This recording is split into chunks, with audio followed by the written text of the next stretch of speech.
Brother त्यांना नेहमी म्हणत की ज्यांच्या जीवनामध्ये आराम नाहीत पण केवळ त्रास आहेत अशी माणसं रविवारी प्रार्थनेला येतात, मग त्यांच्यासाठी प्रार्थना घेण्याचं सोडून मी आराम कसं काय करू शकतो? माझ्या प्रभूने त्याच्या सेवा कार्यामध्ये आराम केला नाही तर मग मी कसा आराम करू शकतो? येशू करिता जगणं म्हणजे आत्मत्याग करणं, येशू करिता जगणं म्हणजे दुसऱ्यांच्या सेवेकरिता जगणं, येशू करिता जगणं म्हणजे इतरांपर्यंत सुवार्ता पोहोचविण्यासाठी झटणं हे त्यांना माहीत होतं. आणि म्हणूनच आपल्या जीवनाच्या अखेरच्या श्वासापर्यंत ते हे करत राहिले.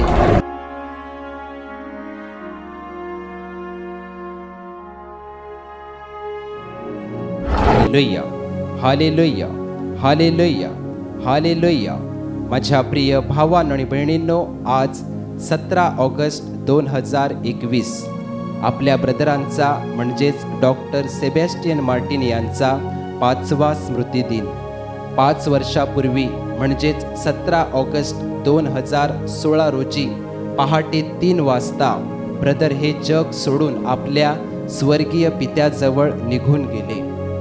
हा दिवस कधीही न विसरता येण्यासारखा दिवस आहे. म्हणूनच आजच्या ह्या दिवशी ब्रदरांच्या आदराकरिता, त्यांच्या आठवणीसाठी आणि ख्रिस्तामधील त्यांच्या जीवनाची वाटचाल आपल्यापर्यंत पोहोचवण्यासाठी ब्रदरांनी सुरू केलेल्या आशीर्वाद प्रार्थना केंद्राच्या ह्या सेवा कार्याद्वारे आजचा हा विशेष कार्यक्रम प्रसारित करत आहोत.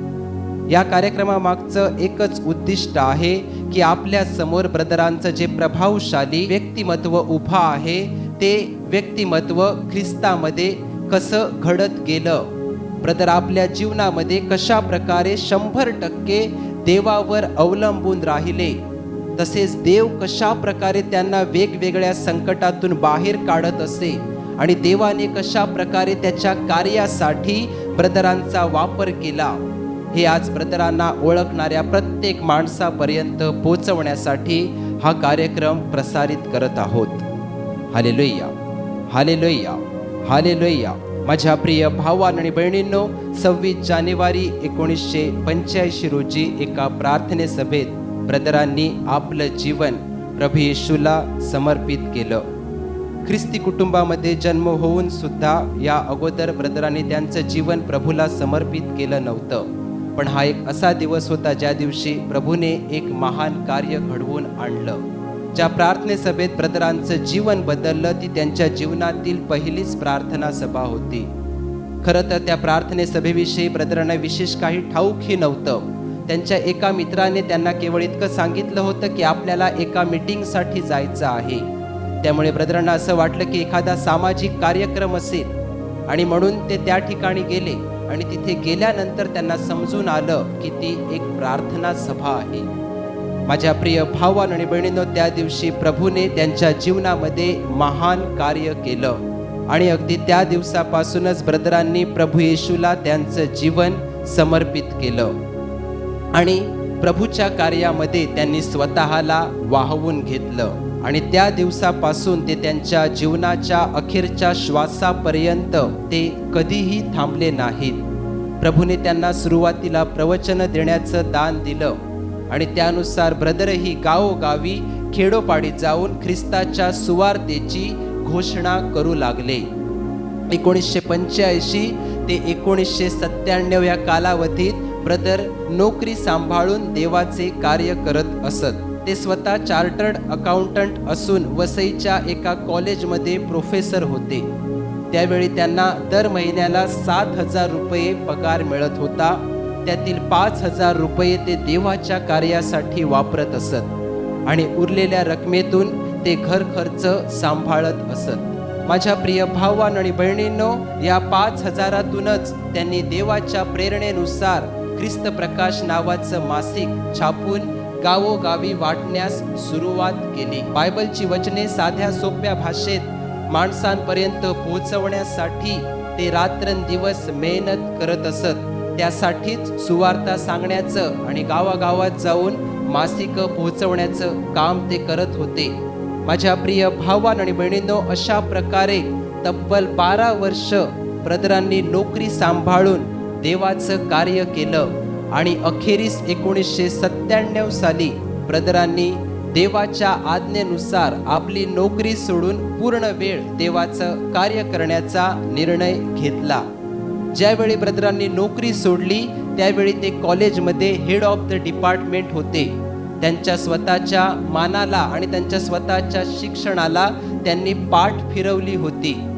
माझ्या प्रिय भावांनो आणि बहिणींनो, जेव्हा जेव्हा त्यांचे मित्र त्यांना भेटत असत तेव्हा ते ब्रदरांना विचारत असत की तू नोकरी का सोडली. पण त्यावेळी ब्रदर त्यांना नेहमी म्हणत असत की मी नोकरी सोडलेली नाही, तर मी माझी नोकरी बदललेली आहे. ब्रदर पुढे म्हणत असत की मी माझ्या निर्माणकर्त्या परमेश्वराची सेवा करण्याची नोकरी आता करत आहे. Hallelujah, hallelujah. माझ्या प्रिय भावांनो आणि बहिणींनो, ब्रदर नेहमी म्हणायचे की जेव्हा ते कॉलेजमध्ये शिकवायचे त्यावेळी त्यांना 1 मिनिट बोलल्यानंतर 10 रुपये पगार मिळत होता. इतक्या उच्च पगाराची नोकरी देखील त्यांनी देवाच्या सेवा कार्यासाठी सोडली होती. इतकंच नव्हे तर नोकरी सोडल्यानंतर त्यांना जी काही सर्व्हिस मिळाली ते पैसे देखील त्यांनी संपूर्णपणे देवाच्या कार्यासाठी वापरले. त्यांनी कधीही स्वतःसाठी आणि आपल्या कुटुंबासाठी पैसे जमवले नाहीत. ते पूर्णपणे देवावर विश्वास ठेवून जीवन जगत होते. एकदा असे झाले की काही कामानिमित्त त्यांना बाहेर जायचे होते आणि त्यामुळे त्यांनी घर खर्चासाठी ठेवलेल्या रकमेतून 200 रुपये मागितले असता त्यांना असं सांगण्यात आलं की तितके पैसे आपल्याकडे नाहीत. जेव्हा ब्रदरांनी 100 रुपये मागितले तेव्हा देखील त्यांना असं सांगण्यात आलं की आपल्याकडे तितके पैसे नाहीत. जेव्हा ब्रदरांनी 50 रुपये मागितले तेव्हा देखील त्यांना असं सांगण्यात आलं की आपल्याकडे तितके पैसे नाहीत. अखेरीस ब्रदरांनी जेव्हा विचारलं की आपल्याकडे किती पैसे शिल्लक आहेत, त्यावेळी कपाटामध्ये केवळ 25 पैसे शिल्लक होते. माझ्या प्रिय भावांनो आणि बहिणींनो, अशा कठीण काळात सुद्धा ब्रदरांनी परमेश्वरावर अविश्वास दाखवला नाही. प्रभूवर त्यांनी जो विश्वास ठेवला होता त्या विश्वासामध्ये ते ठाम राहिले आणि अशा कठीण परिस्थितीतही देवाने त्यांना सांभाळलं. कारण प्रभूच्या प्रेरणेनुसार ब्रदरांनी नोकरी सोडली होती आणि त्यामुळे देव क्षणाक्षणाला त्यांच्या सोबत होता. सेवा कार्य सुरू असताना काही लोक त्यांना येऊन म्हणत असत की तुम्ही दररोज सुवार्ता सांगण्यासाठी बाहेर जाता, तुम्ही दररोज सुवार्ता सांगण्यासाठी गावागावात फिरता, निदान रविवारी तरी तुम्ही आराम करायला हवा. परंतु ब्रदर त्यांना नेहमी म्हणत की ज्यांच्या जीवनामध्ये आराम नाहीत पण केवळ त्रास आहेत, ज्यांच्या जीवनामध्ये केवळ दुःख आहेत, अशी माणसं रविवारी प्रार्थनेला येतात. मग त्यांच्यासाठी प्रार्थना घेण्याचं सोडून मी आराम कसं काय करू शकतो? माझ्या प्रभूने त्याच्या सेवा कार्यामध्ये आराम केला नाही तर मग मी कसा आराम करू शकतो? Hallelujah, hallelujah. आणि अखेरीस 1998 साली ब्रदरांनी त्यांच्या राहत्या ठिकाणी आशीर्वाद प्रार्थना केंद्राची स्थापना केली. पहिल्या प्रार्थना सभेत केवळ 25 लोक उपस्थित होते, पण तरी देखील ब्रदरांनी देवाचं हे कार्य सुरू ठेवलं. मग हळूहळू देवाने हे सेवा कार्य वाढवण्यास सुरुवात केली. हे सेवा कार्य सुरू झाल्यानंतर सुरुवातीच्या काळात काही आर्थिक अडथळे देखील आले, पण अशा कठीण परिस्थितीतही ब्रदर संपूर्णपणे देवावर अवलंबून राहत असत आणि मग देव देखील अगदी चमत्कारिकरित्या सर्व गरजा भागवत असे. Hallelujah, hallelujah. असाच एक प्रसंग ब्रदरांनी सांगितला होता की सेवा कार्य वाढत असताना वाढत्या लोकांच्या गर्दीमुळे त्यांच्या बसण्यासाठी व्यवस्थित सोय करून द्यावी लागत होती. तसेच त्यांना पुरेसा प्रकाश मिळेल, पुरेशी हवा मिळेल अशी सोय करून द्यावी लागत होती. आणि त्यासाठी ब्रदरांना काही फॅन हवे होते, परंतु फॅन खरेदी करण्यासाठी पैसे त्यावेळी नव्हते. आणि म्हणून एके दिवशी ब्रदरांनी सकाळच्या वेळी प्रभूकडे प्रार्थना केली आणि प्रभूला सांगितलं की आज संध्याकाळपर्यंत मला पैसे हवे आहेत की ज्यामुळे मी उद्या प्रार्थनेला येणाऱ्या लोकांसाठी फॅनची व्यवस्था करू शकेल. ब्रदरांनी प्रार्थना केल्यानंतर ते दुसऱ्या ठिकाणी सुवार्ता सांगण्यासाठी निघून गेले. पूर्ण दिवसभरामध्ये ब्रदरांना ह्या गोष्टीचा विसर पडला होता, परंतु ज्यावेळी ते संध्याकाळी घरी आले त्यावेळी त्यांना त्यांच्या नावाने आलेलं एक पत्र मिळालं. ज्यावेळी त्यांनी ते पत्र उघडून पाहिलं त्यावेळी त्यात एक चेक कोणीतरी दान दिलेला होता आणि त्यावर तितकीच रक्कम होती जितकी रक्कम फॅन घेण्यासाठी आवश्यक होती. माझ्या प्रिय भाव आणि बहिणींनो, असे शेकडो चमत्कार देवाने ब्रदरांसाठी आणि त्यांच्याद्वारे सुरू केलेल्या सेवा कार्यासाठी केलेले आहेत. असाच एक चमत्कार त्यांच्या जीवनामध्ये घडला होता. तो म्हणजे जेव्हा ते त्यांच्या MAT स्कूटरने दुसऱ्या गावामध्ये सुवार्ता सांगण्यासाठी जात होते त्यावेळी त्यांच्या लक्षात आलं की स्कूटरमध्ये पुरेसं पेट्रोल नाही. त्यामुळे ते पेट्रोल पंपावर आपली स्कूटर घेऊन गेले आणि ज्यावेळी त्यांचा नंबर येत होता त्यावेळेला त्यांना असं समजून आलं की पेट्रोल भरण्या इतके पुरेसे पैसे देखील त्यांच्या जवळ नाहीत. पण अशा परिस्थितीतही त्यांनी प्रभूवर ठाम विश्वास ठेवला. ते त्याच ठिकाणी उभे राहिले आणि त्यांना ठाऊक होतं की प्रभू नक्कीच काही ना काहीतरी चमत्कार करणार. त्यांना ठाऊक होतं की प्रभू त्याच्यावर विश्वास ठेवणाऱ्यांना आणि त्याचं सेवा कार्य करणाऱ्यांना कधीही लज्जित आणि फजित होऊ देत नाही, असा त्यांना ठाम विश्वास होता. म्हणून ते त्या ठिकाणीच उभे राहिले आणि जसा त्यांचा नंबर जवळ आला अगदी त्याच वेळेला पाठीमागून एक व्यक्ती धावत धावत त्यांच्याकडे आली आणि ब्रदरांना त्याने पैसे दिले आणि त्याने म्हटलं की काही दिवसा अगोदर मी तुमच्याकडून बायबल घेतलं होतं, परंतु त्या बायबलचे पैसे मी तुम्हाला दिले नव्हते.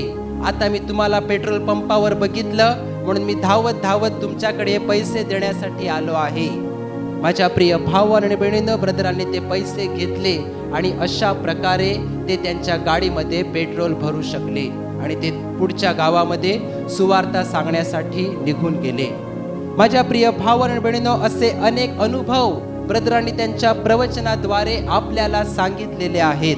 माझ्या प्रिय भाव आणि बहिणींनो, परमेश्वर स्वतः प्रत्येक क्षणी त्यांच्या बरोबर होता.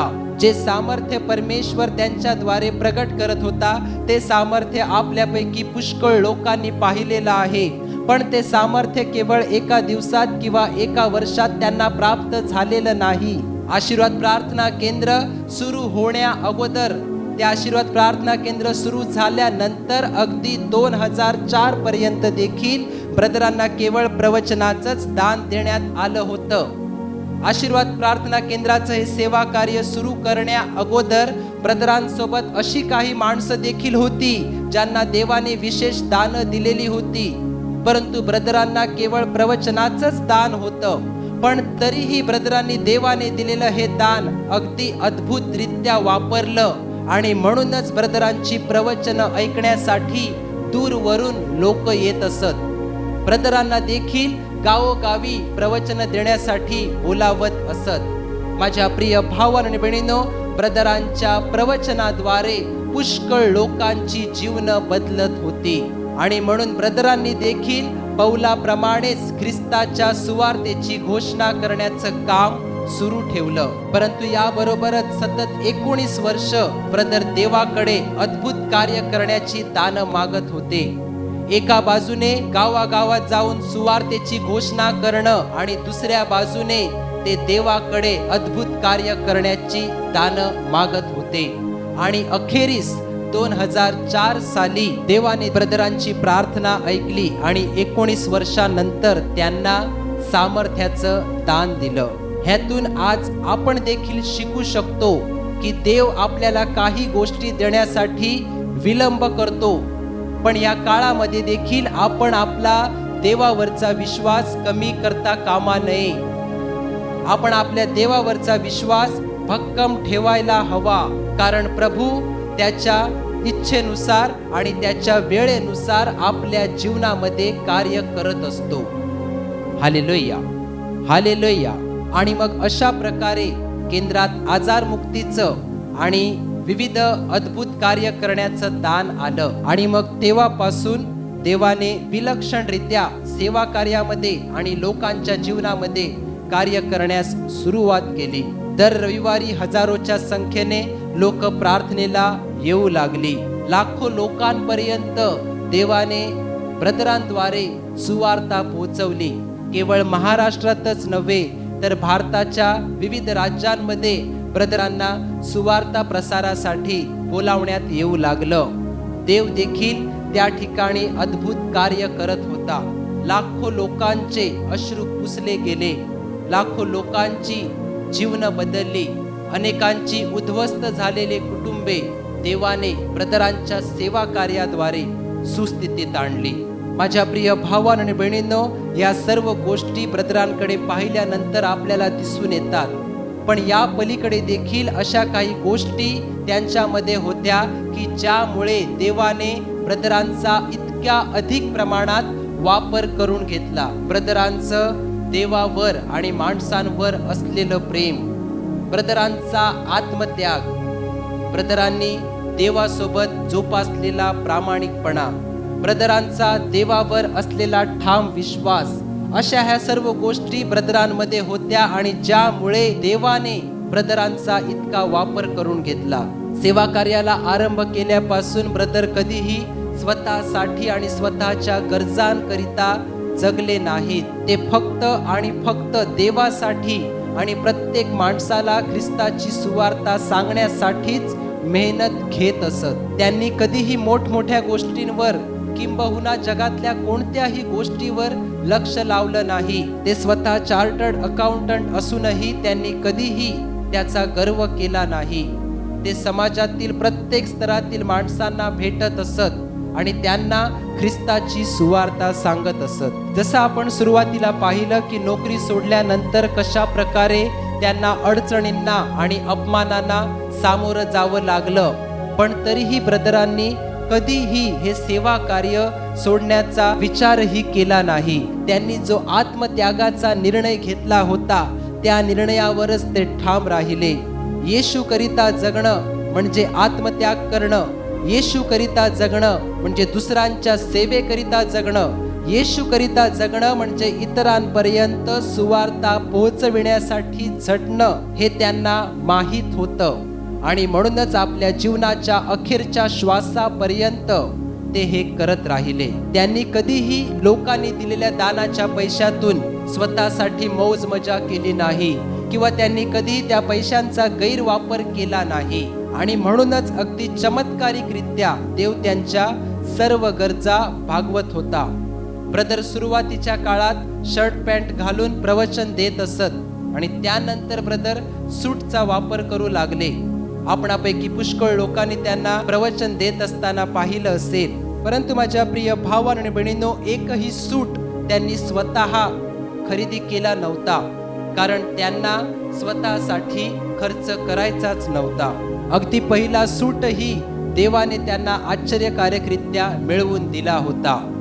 एके दिवशी प्रार्थना सभा पूर्ण झाल्यानंतर नियमितपणे ब्रदर जेव्हा आपल्या स्वयंसेवकांसोबत मीटिंग घेत होते आणि त्या मीटिंग दरम्यान ब्रदर असं म्हणाले की देवाने मला सूट वापरण्यास सांगितलं आहे, पण मी केंद्राच्या पैशातून तो घेऊ शकत नाही, कारण ते माझे पैसे नाहीत. म्हणून माझा देव देईल तेव्हाच मी सूट घालेन. आणि अगदी दुसऱ्याच दिवशी त्या ठिकाणी उपस्थित असलेल्या स्वयंसेवकापैकी एक जण ब्रदरांच्या सूटसाठी लागणारा कापड आणि त्याच्या शिलाईसाठी लागणारा जो खर्च होता तो दान म्हणून दिला.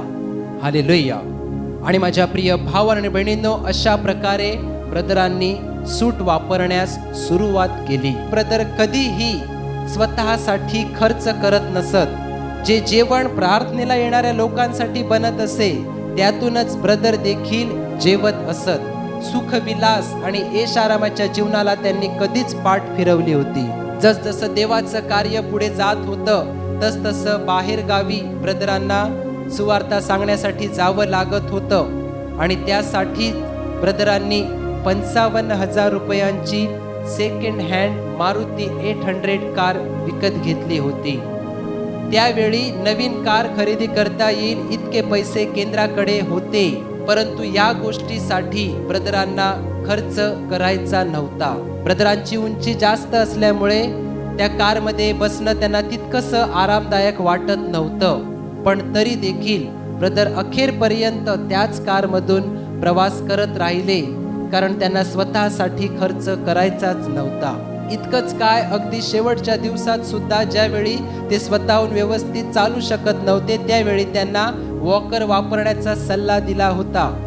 पण त्यावेळी देखील केवळ 800 किंवा 1000 रुपयाला मिळणारा नवीन वॉकर त्यांनी स्वतःसाठी मागवला नाही, तर उलट ते असं म्हणाले की कोणी वापरलेला वॉकर जो आता पडून असेल त्याची चौकशी करा आणि तो घेऊन या. माझ्या प्रिय भावांनो आणि बहिणींनो, अशा प्रकारे ब्रदरांनी कधीही स्वतःसाठी खर्च केला नाही. इतक्या प्रमाणात ब्रदर देवाच्या बाबतीत आणि देवाच्या पैशाच्या बाबतीत प्रामाणिक होते आणि त्यामुळेच देवाने त्यांना अधिक दिलं आणि अधिक दिलं. Hallelujah, hallelujah. अगदी कोऱ्या कागदाचा छोटासा तुकडाही ते सांभाळून ठेवत असत, कारण ते म्हणत असत की ज्यावेळी छोट्या कागदाची गरज लागेल त्यावेळी मोठ्या कागदामधून तो फाडून घेण्यापेक्षा आपण हा छोटा कागद वापरू शकतो. माझ्या प्रिय भावांनो आणि बहिणींनो, मत्तई शुभवर्तमान अध्याय 25 वचन 21 मध्ये ज्या प्रकारे धनी आपल्या दासास म्हणतो की शाबास माझ्या भल्या व विश्वासू दासा, तू थोडक्या गोष्टीत विश्वासू राहिलास म्हणून मी तुझी पुष्कळांवर नेमणूक करीन. माझ्या प्रिय भावांनो आणि बहिणींनो, या वचनावर ब्रदरांचा फार मोठा विश्वास होता. त्यानुसारच ते जीवन जगत राहिले आणि परमेश्वर देखील ब्रदरांसोबत विश्वासू राहिला. Hallelujah, hallelujah. माझ्या प्रिय भावांनो आणि बहिणींनो, त्यांचं देवासाठीचं आणि माणसांसाठीचं असलेलं प्रेम खरोखर अतुलनीय आहे. एके रविवारी प्रार्थनेसाठी पुष्कळ लोकांची गर्दी जमली होती. गर्दी इतकी जमली होती की त्या लोकांमधून चहा वाढण्यासाठी जाण्यासाठी देखील पुरेशी वाट मिळत नव्हती. त्यामुळे कोणी एका स्वयंसेवकाने ब्रदरांना विचारलं की आज चहा नाही दिला तर चालेल का?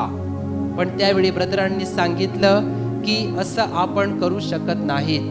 काहीही झालं तरी चालेल, पण लोकांची गैरसोय होता कामा नये. आलेल्या लोकांना चहा मिळायलाच हवा. हालेलुया. अगदी त्याच प्रकारे पुष्कळ वेळेला प्रार्थनेला येणाऱ्या लोकांच्या जेवणाबाबतीतही जर अशी काही अडचण आली असता, ब्रदरांना विचारल्यानंतर ब्रदर नेहमी म्हणत असत की प्रार्थनेला आलेल्या लोकांची गैरसोय होऊ द्यायची नाही. जे लोक येशूकडे येत असत त्यांना येशूने कधीही उपाशी पोटी पाठवलेलं नाही.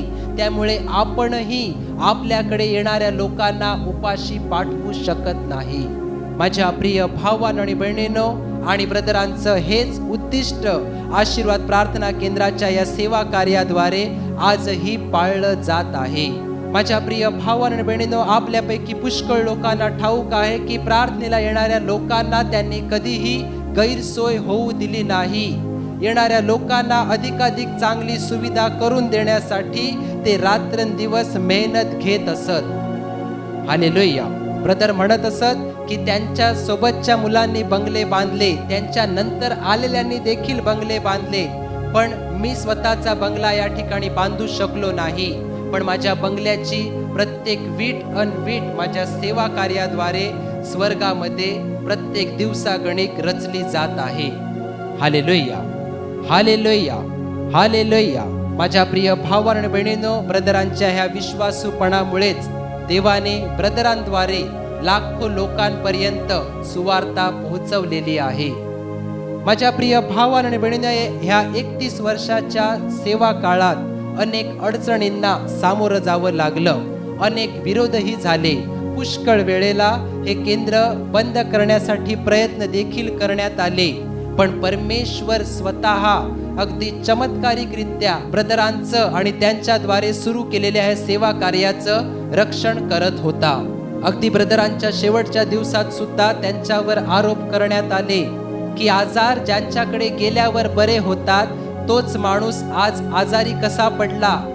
पण माझ्या प्रिय भावांनो आणि बहिणींनो, त्यांच्या ह्या आरोपामध्ये काहीही तथ्य नव्हतं, कारण ब्रदरांनी कधीच त्यांच्या शिकवणीद्वारे असं सांगितलं नव्हतं की मी लोकांना बरं करतो. आजार मुक्ती देणाऱ्या येशू विषयीच ब्रदर नेहमी सांगत असत. ब्रदर नेहमी म्हणत असत की येशूकडे या, तोच तुमचे अश्रू पुसतो, तोच तुम्हाला आजारातून मुक्ती देतो. आणि म्हणूनच त्यांच्यावर करण्यात आलेला हा आरोप पूर्णपणे चुकीचा होता.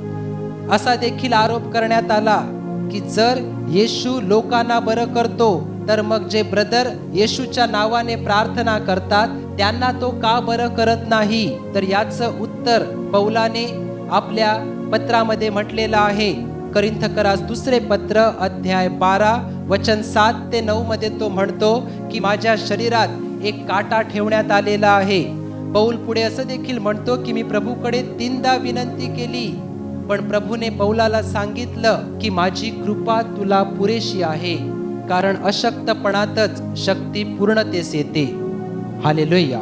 माझ्या प्रिय भावांनो आणि बहिणींनो, देवाच्या ह्या वचनानुसार आपल्याला समजून येतं की देवाने त्याच्या शिष्यांसाठी वेगवेगळी योजना तयार करून ठेवलेली असते. माझ्या प्रिय भावांनो आणि बहिणींनो, ब्रदरांच्या बाबतीत देखील असंच काहीसं देवाच्या योजनेनुसार घडत होतं. सगळं काही देवाच्या योजनेनुसार होत होतं. म्हणून आपण आपल्या मनाचा असा गैरसमज करून घेऊ नये की खरंच येशू लोकांना बरं करत असेल का. माझ्या प्रिय भावांनो आणि बहिणींनो, आजारमुक्ती करणारा तोच होता, तोच आहे आणि तोच आजारमुक्ती करत राहणारही आहे. हालेलुया. माझ्या प्रिय भावांनो आणि बहिणींनो, त्यांच्या शेवटच्या दिवसात सुद्धा त्यांनी म्हटलं होतं की देवाने हे सेवा कार्य माझ्याद्वारे सुरू केलेलं आहे, पण माझ्या नंतर देव स्वतः हे सेवा कार्य पुढे नेणार आहे. माझ्या प्रिय भावांनो आणि बहिणींनो, अगदी त्यांच्या शब्दानुसारच घडत आहे. परमेश्वर स्वतः या ठिकाणी कार्य करत आहे आणि त्याचे हे सेवा कार्य दिवसेंदिवस पुढे नेत आहे. माझ्या प्रिय भावांनो आणि बहिणींनो, काही दिवसापूर्वी एका भावाने या ठिकाणी फोन करून त्याची साक्ष सांगितली की बऱ्याच काळापासून त्यांना असा त्रास होत होता की त्यांचा हात मनगटापासून वळत नव्हता. तसंच त्यांना हात वर करण्यासाठी देखील त्रास होत होता आणि या त्रासासाठीच त्यांनी केंद्रामध्ये येण्याचा निर्णय घेतला. परंतु प्रार्थना स्थळ खुली करण्याची परवानगी नसल्यामुळे त्या भावाने गेटच्या बाहेरच उभे राहून प्रार्थना केली आणि गेटला जे टाळं होतं त्याला त्याने स्पर्श केला आणि ज्या रिक्षाने ते आले होते त्याच रिक्षाने जाण्यासाठी ते पुन्हा निघाले आणि रिक्षामध्ये बसण्यासाठी जात असतानाच त्यांना असं समजून आलं की त्यांचा हात व्यवस्थित झालेला आहे. त्यांना असं समजून आलं की त्यांचं मनगट आता पूर्णपणे व्यवस्थित झालेलं आहे. तसेच त्यांनी हात वर करून पाहिलं तेव्हा देखील त्यांना कोणत्याही प्रकारच्या वेदना झाल्या नाहीत. हालेलुया. हालेलुया. माझ्या प्रिय भावांनो आणि बहिणींनो, अशा कितीतरी साक्षी आपण ऐकलेल्या आहेत की केंद्राच्या परिसरात प्रवेश केल्यानंतर प्रभू स्वतः लोकांना आजारमुक्त करत आहे. माझ्या प्रिय भावांनो आणि बहिणींनो, ब्रदरांनी देखील पुष्कळ वेळा म्हटलेलं आहे की परमेश्वर स्वतः या ठिकाणी पवित्र आत्म्याद्वारे कार्य करत असतो आणि लोकांना आजारमुक्ती देत असतो. हालेलुया. हालेलुया. माझ्या प्रिय भावांनो आणि बहिणींनो, ब्रदर नेहमी म्हणायचे की तुम्ही मला भेटण्यासाठी या ठिकाणी येऊ नका किंवा मला पाहण्यासाठी येऊ नका, तर जो देव स्वतः या ठिकाणी कार्य करत आहे त्याला भेटण्यासाठी आणि त्याच्या सहवासामध्ये वेळ घालवण्यासाठी या ठिकाणी येत जा. माझ्या प्रिय भावांनो आणि बहिणींनो, ब्रदर ज्यावेळी हयात होते त्यावेळी त्यांची खूप मनापासून इच्छा होती की आता ज्या ठिकाणी आशीर्वाद प्रार्थना केंद्र सुरू आहे ही जागा स्वतःच्या मालकीची असावी, जेणेकरून सेवा कार्यामध्ये काहीही अडथळा येणार नाही. माझ्या प्रिय भावांनो आणि बहिणींनो, जरी ब्रदर हयात असताना त्यांची इच्छा पूर्ण झाली नसली तरी ज्या देवाने आशीर्वाद प्रार्थना केंद्राचे सेवा कार्य सुरू केलेलं आहे त्याच देवाने मोठ्या चमत्काराने ब्रदरांची ही इच्छा पूर्ण केलेली आहे. आणि त्यामुळे ज्या ठिकाणी आता आशीर्वाद केंद्राचं हे सेवा कार्य सुरू आहे त्याच ठिकाणी अगदी शेवटपर्यंत येशूच्या दुसऱ्या आगमनापर्यंत स्थिर राहणार आहे. माझ्या प्रिय भावांनो आणि बहिणींनो, पुष्कळ लोकांनी ब्रदरांच्या या आशीर्वाद प्रार्थना केंद्राच्या सेवा कार्याबद्दल म्हटलं होतं की एक ना एक दिवस हे सेवा कार्य वसईमधून पूर्णपणे नष्ट होऊन जाईल. पण माझ्या प्रिय भावांनो आणि बहिणींनो, असं म्हणणाऱ्यांची बुद्धी देवाने मोठ्या चमत्काराने खंडित करून टाकली आणि ब्रदरांची ही इच्छा पूर्ण केली. हालेलुया. हालेलुया. हालेलुया. म्हणूनच माझ्या प्रिय भावांनो आणि बहिणींनो, आता ज्या ठिकाणी आशीर्वाद प्रार्थना केंद्राचं हे सेवा कार्य सुरू आहे त्याच ठिकाणी अगदी शेवटपर्यंत येशूच्या आगमनापर्यंत हे सेवा कार्य अखंडितपणे सुरू राहणार आहे. Hallelujah. Hallelujah, hallelujah, hallelujah, hallelujah. प्रभूने ब्रदरांची आशीर्वाद प्रार्थना केंद्राबद्दलची ही इच्छा पूर्ण केली, म्हणून आशीर्वाद केंद्राचं हे पूर्ण सेवा कार्य देवाला हृदयापासून धन्यवाद देते. Hallelujah, hallelujah. माझ्या प्रिय भावांनो आणि बहिणींनो, आजच्या ह्या प्रसारणाद्वारे ब्रदरांचं व्यक्तिमत्व, त्यांचा प्रामाणिकपणा, देवाच्या कार्यासाठी त्यांनी केलेला त्याग, त्यांचं देवावरचं आणि माणसांवरचं प्रेम, त्यांचा देवावरचा ठाम विश्वास आपल्यापर्यंत पोहोचवण्याचा आशीर्वाद प्रार्थना केंद्राद्वारे हा प्रयत्न केलेला आहे. परंतु माझ्या प्रिय भावांनो आणि बहिणींनो, आजच्या दिवशी आपण ह्या सर्व गोष्टींची आठवण करून आपल्या स्वतःचं देखील परीक्षण करायचं आहे की जर आपण ब्रदरांचा आदर करतो तर मग ब्रदरांच्या त्या गोष्टींचा, ब्रदरांच्या चांगल्या जीवनाचा आपण आदर करत आहोत का? जो निस्वार्थीपणा आणि जो प्रामाणिकपणा त्यांनी देवाच्या कार्यासाठी दाखवला, तोच निस्वार्थीपणा, तोच प्रामाणिकपणा आपण आपल्या जीवनाद्वारे प्रगट करत आहोत का? माझ्या प्रिय भावांनो आणि बहिणींनो, ज्याप्रमाणे येशूने आपल्या शिष्यास म्हटलं की माझ्यावर तुमची प्रीती असली तर तुम्ही माझ्या आज्ञा पाळाल, अगदी त्याचप्रमाणे आपण जर म्हणतो की आमच्या मनामध्ये ब्रदरांविषयी प्रेम आहे, आमच्या मनामध्ये ब्रदरांविषयी आदर आहे, पण माझ्या प्रिय भावांनो आणि बहिणींनो, ते प्रेम, तो आदर ब्रदरांनी सांगितलेल्या गोष्टी आपल्या जीवनाद्वारे करून जर आपण व्यक्त करत नसू तरी आपल्या त्या आदराला काहीच किंमत नाही. केवळ ब्रदरांच्या जन्मदिवसाच्या दिवशी किंवा त्यांच्या स्मृती दिनाच्या दिवशी आपल्या मोबाईलमध्ये ब्रदरांचा फोटो दाखवणं किंवा त्यांच्या कार्याची आठवण करणं इतकंच जर आपण करत असू, पण ब्रदरांनी शिकवलेल्या गोष्टींचा आणि त्यांच्या सेवा कार्याचा जर आपण आदर करत नसू तर आपला काहीच फायदा नाही. त्यांनी शिकवल्याप्रमाणे दररोज किमान एका व्यक्तीला तरी येशूची सुवार्ता सांगणं, सर्वांसोबत मिळून मिसळून राहणं, देवाला आवडेल असं जीवन जगणं, आपल्या जीवनामध्ये देवाला प्रथम स्थान देणं, हे करण्यासाठी जर आपल्याला जमत नसेल तर केवळ मुखाने ब्रदरांना आदर देऊन काहीच फायदा नाही.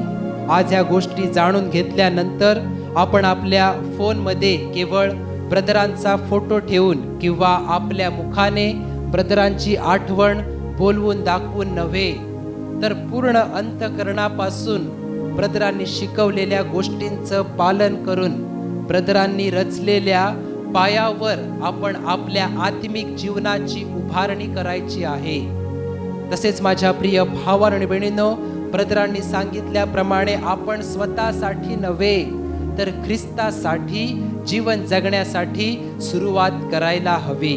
असं जर आपण करणार असू तरच आपण पूर्ण मनाने त्यांचा आदर करत आहोत हे आपण आपल्या कृतीतून दाखवू शकू. माझ्या प्रिय भावांनो आणि बहिणींनो, आज ब्रदर आपल्यामध्ये शरीर रूपाने नाहीत, परंतु तरीही त्यांचे मार्गदर्शन करणारे शब्द आजही आम्ही आमच्या आत्म्यामध्ये बाळगून आहोत.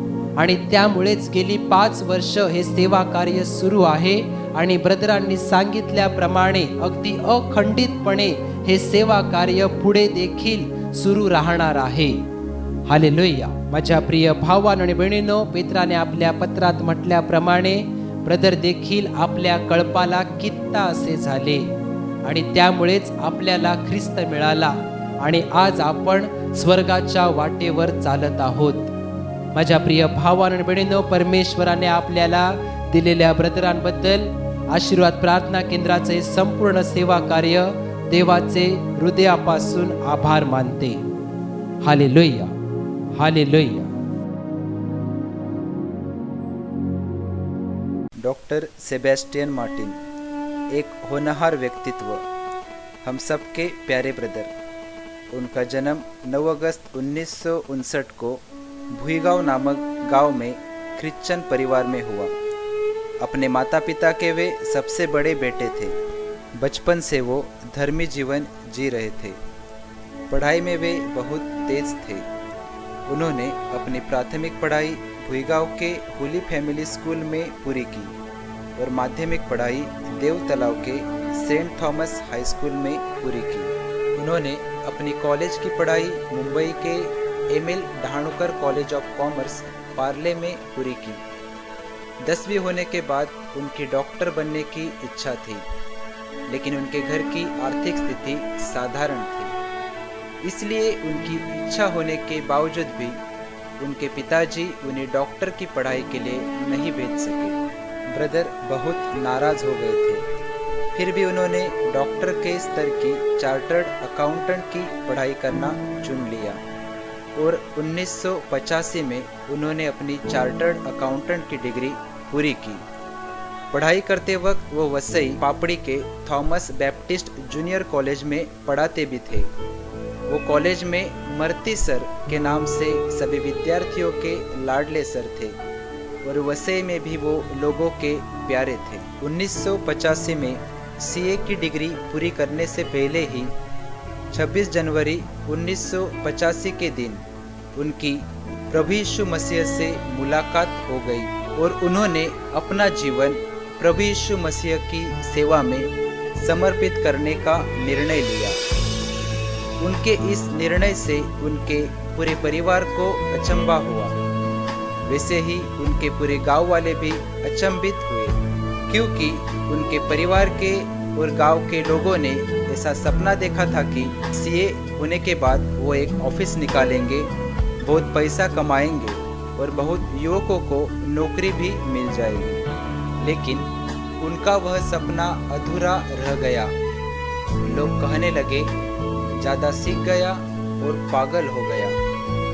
पढ़े लिखे लोगों ने प्रभु को जीवन समर्पित करना मतलब पागलपन जैसे ही था, लेकिन ब्रदर को वो पागलपन अच्छा लगने लगा था। 1985 में अपने ही गांव में उन्होंने प्रार्थना सभा लेना शुरू किया और उस वक्त प्रार्थना के लिए गांव के छोटे छोटे बच्चे और कम पढ़े लिखे लड़के आने लगे। यह उनके परिवार के लिए शर्मिंदा होने की बात थी। फिर भी ब्रदर ने वो काम चालू रखा।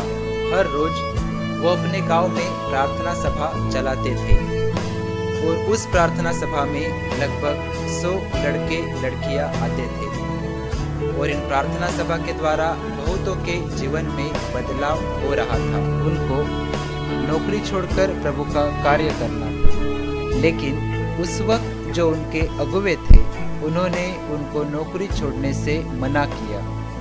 इस वजह से ब्रदर नौकरी करते रहे। 1990 में उन्होंने ख्रिस्त प्रकाश नामक मासिक पत्रिका छपाने का काम शुरू किया और ये मासिक पत्रिका उनके तनख्वाह में से पैसा देकर वो छपाते थे और यह पत्रिका वो पूरे वसई में मुफ्त में बांटते थे और उसके द्वारा वो वसई के लोगों को प्रभु का ज्ञान देते थे। उनके अंदर प्रभु का प्यार जगाते थे। उनके प्रवचन के द्वारा वो लोगों को प्रभु के निकट लाते थे। उस वक्त चंगाई का दान बड़े पैमाने में नहीं था, लेकिन प्रवचन का दान बड़े पैमाने में था। वसई के लोग उनका प्रवचन सुनने के लिए उन्हें गाँव-गाँव में बुलाते थे और उनके द्वारा बहुत से लोगों का जीवन परिवर्तित हो चुका था। फिर 1996 में उन्होंने नौकरी का त्याग करके पूरा समय प्रभु के कार्य में बिताने का निर्णय लिया और जून 1997 में उन्होंने नौकरी का इस्तीफा दे दिया। वैसे ही वो मड आइलैंड, धारावी, काशीमीरा और वसई के शांतिवन, गास इन जगह पर प्रार्थना सभा चलाते थे। उनको ऐसा महसूस हुआ कि मैं ऐसा सेवा कार्य वसई में भी कर सकता हूँ। उन्होंने 1998 में रविवार के दिन एक दिवसीय प्रार्थना सभा की शुरुआत की। पहले प्रार्थना सभा में 25 लोग उपस्थित थे। यह प्रार्थना सभा उनके मकान के पहले मंजिल पर शुरू हुई। केंद्र की शुरुआत होने के बाद प्रभु उसमें बढ़ोतरी लाने लगा। केंद्र शुरू होने के बाद भी कठिनाइयाँ आती रही, लेकिन उन सब कठिनाइयों के ऊपर हमारे ब्रदर प्रभु यीशु मसीह में विजयी होकर आगे बढ़ते रहे। पीछे हटना उनके स्वभाव में ही नहीं था और प्रभु कार्य में पीछे हटना वो तो असंभव ही था। उनके कार्य के द्वारा और जीवन के द्वारा बहुत लोगों के जीवन बदल गए। 17 अगस्त 2016 को उनको प्रभु ने अपने स्वर्गीय घर में बुला लिया। यह होना नहीं चाहिए था, लेकिन यह हो गया। हम उसे बदल नहीं सकते। ब्रदर, प्रभु के लिए आपने आपका जीवन समर्पित किया। अपने खुद के बारे में कभी भी नहीं सोचा। आपने हमेशा प्रभु के कार्य के बारे में ही सोचा और दूसरों के बारे में ही सोचा।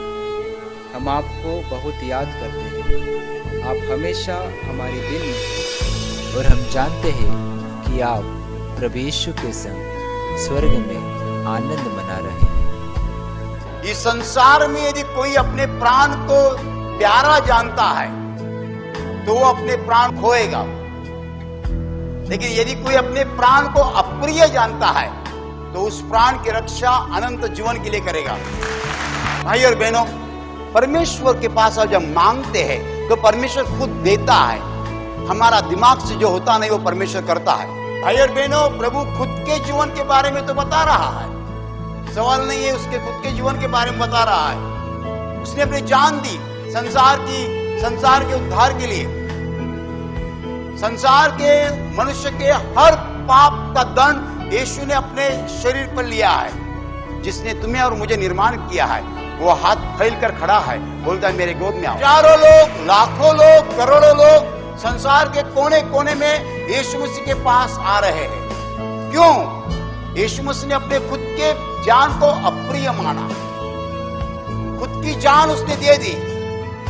जो इस संसार में खुद के जान को अप्रिय मानता है उसको परमेश्वर बहुत फल देता है। उसने जान दी, इसलिए आज यीशु मसीह के नाम पूरे संसार में बहुत फल आ रहा है। जो खुद से प्यार करता है वो स्वर्ग में नहीं पहुंच सकता है, जो दूसरों से प्यार करता है वो स्वर्ग में जाएगा। गेहूं का दाना मरता नहीं तो अकेला रहेगा, मरेगा तो बहुत फल लाएगा। भाई और बहनों, जिसको मालूम है कि मुझे परमेश्वर की जरूरत है वो परमेश्वर के पास पहुंचने के लिए कोशिश करता है।